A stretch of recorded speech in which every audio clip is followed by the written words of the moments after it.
Hello students, कैसे हैं आप लोग। तो आइए हम लोग क्लास 7 बायोलॉजी लेक्चर 2 में आगे देखते हैं। इससे पहले हम लोगों ने लेक्चर फर्स्ट में देखा कि पौधों में होता है, उनके लिए प्राथमिक पोषण क्या है। तो ये सब हम लोग पिछले वीडियो में डिस्कस कर चुके हैं। अभी के लेक्चर में हम लोग देखेंगे कि पोषण का अगर हम लोग एक सरल परिभाषा देखें तो क्या होता है कि पोषण जिसमें क्या करते हैं, जो भी सजीव हैं उनके द्वारा क्या किया जाता है, भोजन ग्रहण किया जाता है, अंत ग्रहण करते हैं, भोजन ग्रहण करते हैं और इसका उपयोग करते हैं। मतलब इसका उपयोग करने का जो विधि होता है या फिर इसका उपयोग करते हैं शरीर के विभिन्न क्रियाकलापों में, जैविक क्रियाकलापों में, उन्हें हम लोग पोषण कहते हैं। पोषण के प्रकार हम लोग देखेंगे तो पोषण के मुख्य रूप से दो प्रकार होते हैं। एक स्वपोषण होता है, दूसरा परपोषण होता है।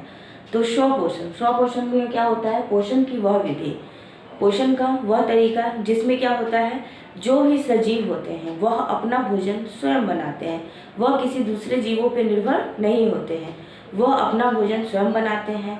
जो भी प्राकृतिक में उपलब्ध है अपघटक उनका इस्तेमाल करते हैं और उनके इस्तेमाल से अपना भोजन स्वयं बनाते हैं। तो हम लोग देखेंगे कि स्वपोषण की प्रक्रिया मुख्यतः किसमें होती है, मुख्यतः हरे पेड़ पौधे में।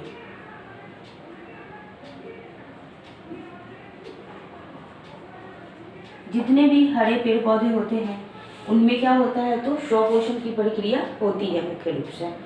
तो हम लोग आइए देखते हैं स्वपोषण का जो प्रकाश संश्लेषण का विधि है उसका जो है सो विधि हम लोग एक डायग्राम के द्वारा समझने का कोशिश करते हैं।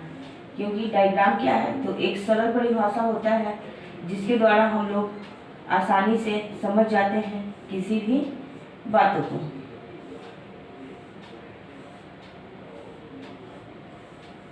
ये मैं एक पेड़ का चित्र बना रही हूँ।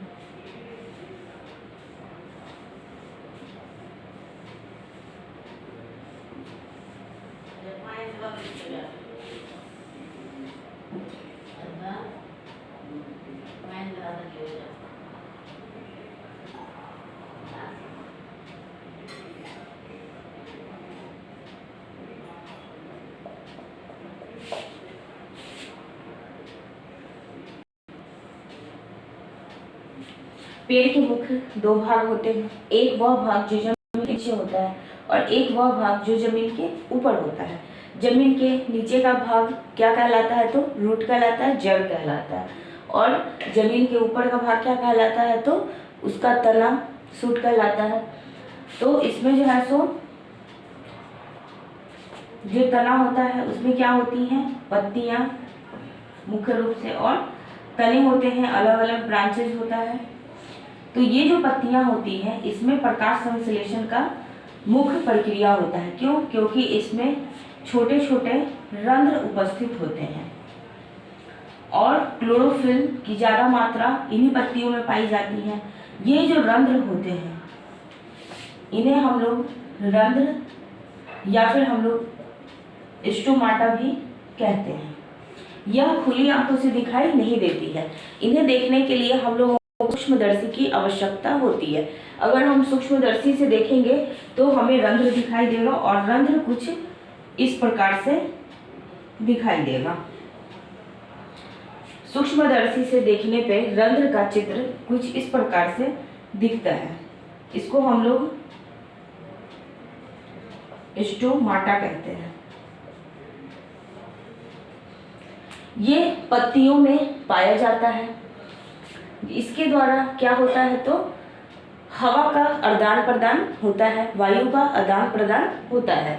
मतलब कि ऑक्सीजन बाहर निकले और कार्बन डाइऑक्साइड अंदर आए। तो इसमें जो है सो स्टोमाटा के जरिए क्या होता है, वायु का आदान प्रदान भी होता है, आदान प्रदान, और क्या होता है, तो सूर्य प्रकाश भी इसके द्वारा अंदर आते हैं। तो सूर्य से क्या मिल रहा है, सूर्य प्रकाश,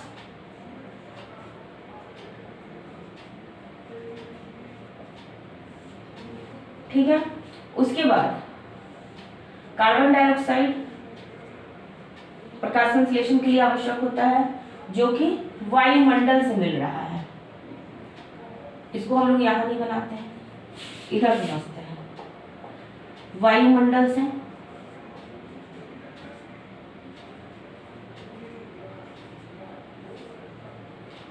से क्या मिल रहा है? तो CO2 यह ले रहा है। इसके बाद जल कहाँ से ले रहा है? तो जड़ों के द्वारा। जल हम लोग जानते हैं कि पौधे में अगर जल डालना है तो हमें कहाँ डालना होगा? उनके जड़ों में डालना होगा, क्योंकि जड़ में के ही द्वारा वो क्या करते हैं? जल को अवशोषित करते हैं। जल और इसमें जो है सो 2 प्रकार के बंडल्स पाए जाते हैं, जो कि इसमें जो है सो भोजन और जल का क्या करते हैं? परिवहन करते हैं। जिस प्रकार से मनुष्य में परिवहन होता है उसी प्रकार से पौधों में भी परिवहन होता है। तो इसमें जो है सो जल के परिवहन के लिए क्या होता है? जाइलम, और भोजन के परिवहन के लिए क्या होता है? तो फ्लोएम। तो जल जो है सो जड़ों के द्वारा ऊपर जाएगा पत्तियों तक, और पत्तियां में फिर क्या होगी? प्रकाश संश्लेषण की प्रक्रिया शुरू हो जाएगी। प्रकाश संश्लेषण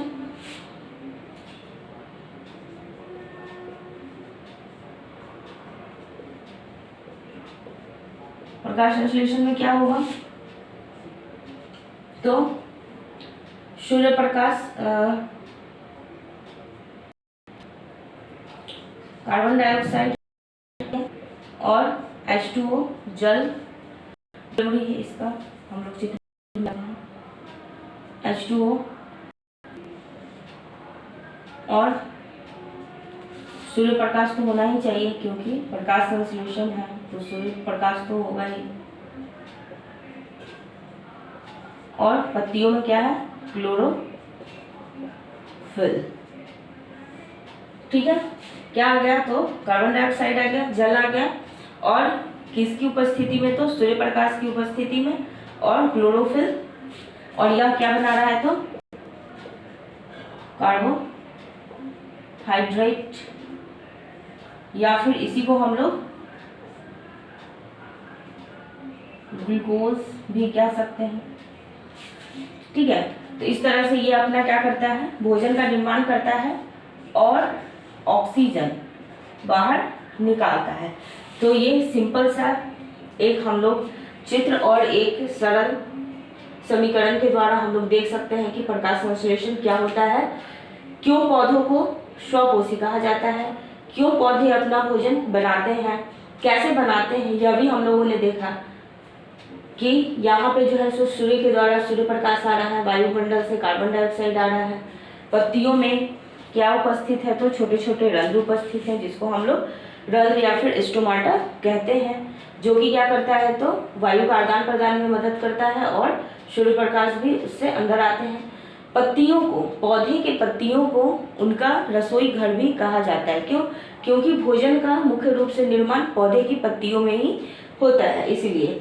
तो प्रकाश संश्लेषण का समीकरण अगर हम लोग देखें सरल रूप में तो क्या हो सकता है? यह याद करना बहुत ही ज़्यादा आसान है। इसमें तो CO2 कार्बन डाइऑक्साइड जो कि वायुमंडल से लिया गया, H2O जल जो कि पौधे की जड़ों के द्वारा लिया गया। उसके बाद हम लोग देख रहे हैं किसकी उपस्थिति में हो रहा है? तो सूर्य प्रकाश की उपस्थिति में, और पत्तियों में क्या है? तो क्लोरोफिल।